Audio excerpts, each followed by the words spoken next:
ఒకవైపు ఏమో కృష్ణానదిలో తన గురువు గారు చంద్రబాబు నాయుడు నీళ్ళన్నీ పట్టుకుపోయింది ఆంధ్రాకు. ఆడ కూడా కిక్కుమనలే. మీరు గమనించండి, మొన్న ఎప్పుడో చంద్రబాబు నాయుడు గారు నేను నీళ్ళు తీసుకుపోతా, గోదావరి నీళ్ళు బరాబర్ తీసుకుపోతా, మీరెవరు అడ్డుకోవడానికని మాట్లాడిండు. కనీసం రేవంత్ రెడ్డి అన్న మాట్లాడిండా?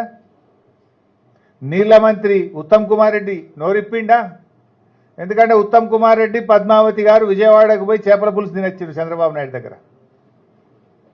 రేవంత్ రెడ్డి ఏమో చంద్రబాబు నాయుడును ప్రజాభవన్కు పిలిచి ఈ మధ్య అడుగులకు మడుగులు వచ్చి ఆయనకు పాదపూజ చేసిండు. అందువల్ల మీకు అడిగే ధైర్యం లేదు, ప్రశ్నించే దమ్ము లేదు నీకు. ఉత్తమ్ కుమార్ రెడ్డి గారు కుటుంబ సమేతంగా పోయించిండు చంద్రబాబు నాయుడు గారి దగ్గర, మంచి భోజనం చేసి వచ్చిండు. రేవంత్ రెడ్డి గారేమో గురుదక్షిణ చెల్లిస్తుండు. దాంతో కృష్ణానది నీళ్లు మొత్తం కూడా ఆంధ్రాకు పోయినాయి. ఈరోజు నల్లగొండ జిల్లాలో పంటలు ఎండిపోతున్నాయి. నీళ్ల మంత్రి